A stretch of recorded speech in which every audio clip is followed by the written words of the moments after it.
नमस्कार दोस्तों। आज है 24 अप्रैल और आज हम करंट अफेयर को शुरू करेंगे सुबह के 5 प्रमुख सुर्खियों से। सबसे पहले देखते हैं कि एसएफसी ने मध्यम दूरी की बैलिस्टिक मिसाइल का सफल परीक्षण किया। मोहन बगान के मिडफील्डर अभिषेक सूर्यवंशी को अप्रैल के लिए पीओटीएम मिला। 2 महिला नौसेना अधिकारी एक ऐतिहासिक ट्रांस ओशनिक अभियान के बाद लौटी हैं।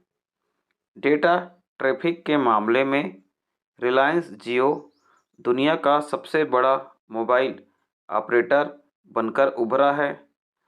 नासा का वोयाजर 1 से 5 महीने की चुप्पी के बाद डेटा को फिर से भेजना शुरू कर दिया है।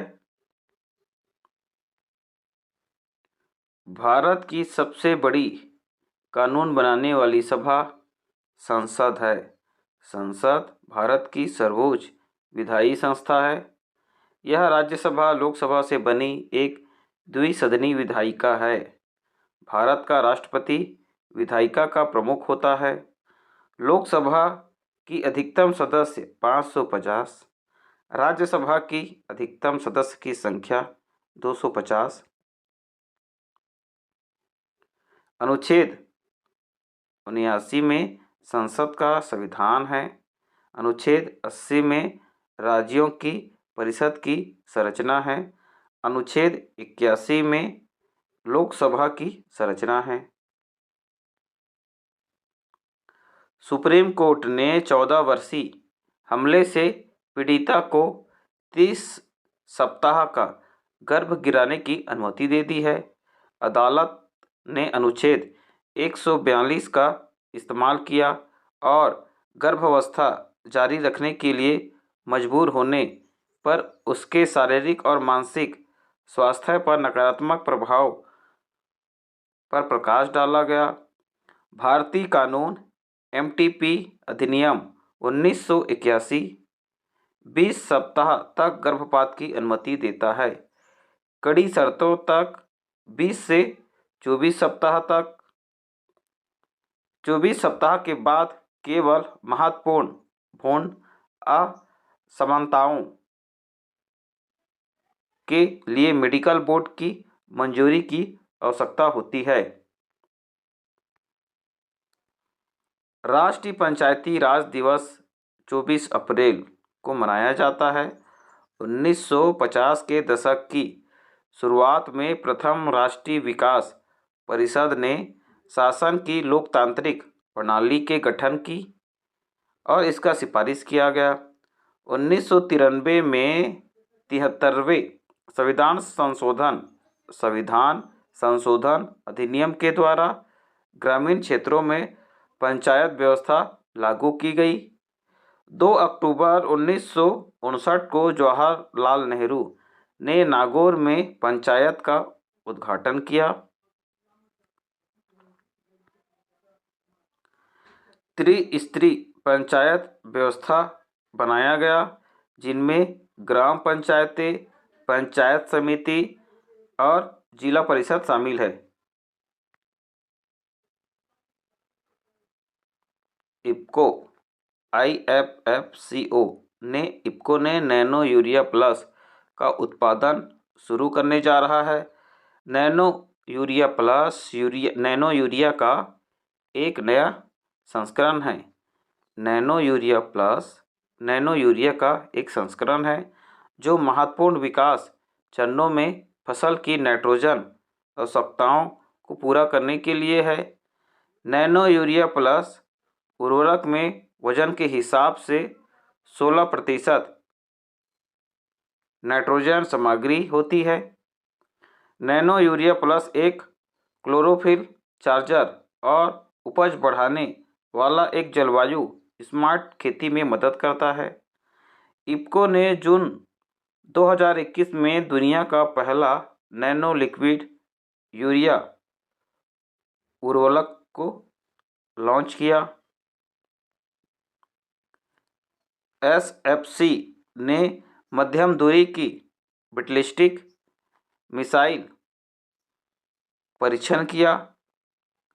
एसएफसी ने मध्यम दूरी की बैलिस्टिक मिसाइल का सफल परीक्षण किया। भारत की सामरिक बल कमान ने एक नई मध्यम दूरी की बैलिस्टिक मिसाइल का सफलतापूर्वक प्रक्षेपण किया। देश ने प्रलय सामरिक बैलिस्टिक मिसाइल और ब्रह्मोस सुपरसोनिक क्रूज मिसाइल के साथ साथ पारंपरिक भूमिकाओं के लिए MRBM को अपने शस्त्रागार में शामिल करने की योजना बनाई है। पारंपरिक उपयोग के लिए 1500 किलोमीटर तक का मारक क्षमता हासिल करने में सक्षम लंबी दूरी की बैलिस्टिक मिसाइलें हासिल करने पर विचार विमर्श चल रहा है। पापुआ न्यू गिनी ने भारत के लिए पहला रक्षा सलाहकार नियुक्त किया। पापुआ न्यू गिनी ने कर्नल एडमिरल नेपियो को भारत का पहला रक्षा सलाहकार नियुक्त किया। उन्होंने रक्षा बल के कार्यवाहक प्रमुख कमोडोर फिलिप्स पोलेवारा का स्थान लिया। भारत और पापुआ न्यू गिनी ने 1976 में राजनयिक संबंधों को औपचारिक रूप दिया। उनके बीच मधुर और मैत्रीपूर्ण संबंध हैं। पापुआ न्यू गिनी की राजधानी है पोर्ट मोरेस्बी और मुद्रा है पापुआ न्यू गिनी कीना। मोहन बागान के मिडफील्डर अभिषेक सूर्यवंशी को अप्रैल के लिए POTM मिला। अभिषेक सूर्यवंशी को अप्रैल महीने का उभरता हुआ खिलाड़ी चुना गया। सूर्यवंशी ने नॉर्थ ईस्ट यूनाइटेड FC के पाथिर गोगोई और चेन्नईयन FC के रहीम अली को पछाड़कर यह पुरस्कार जीता। उन्होंने क्रमशः दूसरा और तीसरा स्थान हासिल किया है। कुल 3 मैचों में उन्होंने पिच पर कुल 213 मिनट जमा किए और 123 पास पूरे किए। 2 महिला नौसेना अधिकारी ऐतिहासिक ट्रांस ओशनिक अभियान के बाद वापस लौटी हैं। लेफ्टिनेंट कमांडर दिलना के और लेफ्टिनेंट कमांडर रूपा ए के चालक दल INSV तरनी ने 2 महीने का एक ऐतिहासिक ट्रांसोसेनिक अभियान पूरा किया, जो ऐसा करने वाली पहली भारतीय महिला के रूप में एक महत्वपूर्ण उपलब्धि थी। INS ताड़नी 28 फरवरी को गोवा के INS मंडोवी से मॉरिशस के पोर्ट लुइस तक के अभियान पर निकली थी। INS ताड़नी भारतीय नौसेना की दूसरी नौका है। भारत पे ने all in one payment device Bharat पे वन लॉन्च किया। भारत पे ने भारत पे वन लॉन्च किया, जो एक ऑल इन वन भुगतान उत्पादक है, जो POS point of sale QR code और स्पीकर को एक डिवाइस में एकीकृत करता है। कंपनी की योजना पहले चरण में लगभग 100 शहरों में उत्पाद लॉन्च करने की है, लेकिन अगले 6 महीनों में इसे लगभग 450 शहरों में लॉन्च करने की योजना है। भारत पे के CEO है नलिन नेगी। भारत पे स्थापित हुआ है अप्रैल 2018 में। डेटा ट्रैफिक के मामले में रिलायंस जियो दुनिया का सबसे बड़ा मोबाइल ऑपरेटर बनकर उभरा है। जियो नेटवर्क पर कुल ट्रैफिक 40.9 एक्साबाइट तक पहुंच चुका है, जो साल दर साल 35.2% की वृद्धि को दर्शाता है। मार्च 2024 तक जियो का ग्राहक आधार 481.8 मिलियन है, जिसमें 108 मिलियन ग्राहक जियो के true 5G stand alone network पर हैं। 3 वर्षों में प्रति व्यक्ति मासिक डेटा का उपयोग केवल 13.3 GB से बढ़कर 28.7 GB हो गया है। मुकेश अंबानी रिलायंस के अध्यक्ष और प्रबंध निदेशक हैं। IFCI को सरकार से 500 करोड़ रुपए की मंजूरी मिली है। भारत सरकार की तरजीही आधार इक्विटी शेयर जारी करने से IFCI को 500 करोड़ रुपए की पूंजी प्राप्त हुई। सबसे पुराना वित्तीय संस्थान IFCI में सरकारी हिस्सेदारी 70.32% से बढ़कर 71.72% हो गया है। भारतीय औद्योगिक वित्त निगम की स्थापना सरकार के द्वारा 1 जुलाई 1948 को देश के पहले विकास वित्तीय संस्थान के रूप में की गई थी। नासा का वोयाजर 1 से 5 महीने की चुप्पी के बाद डेटा लिंक बहाल किया है। वोयाजर 1, जो वर्तमान में पृथ्वी से 15 अरब मील दूर है, पिछले साल नवंबर के बाद पहली बार डेटा वापस भेज रहा है। वोयाजर 1 से 14 नवंबर 2023 को पठनीय विज्ञान और इंजीनियरिंग डेटा को पृथ्वी पर वापस भेजना बंद कर दिया था। नासा JPL ने अंतरिक्ष यान के कंप्यूटरों में से एक में मेमोरी समस्या की पहचान की। डेटा ट्रांसमिशन को फिर से शुरू करने के लिए आवश्यक कोड को सरलता से स्थानांतरित किया।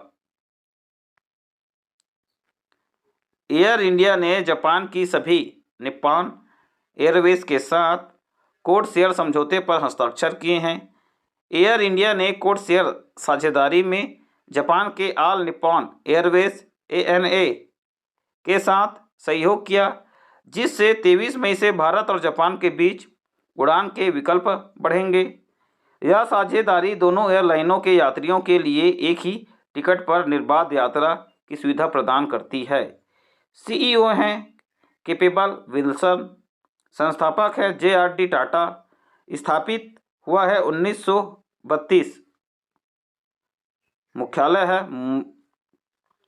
स्थापित हुआ है 1932 में मुंबई शहर से। मुख्यालय है इसका नई दिल्ली।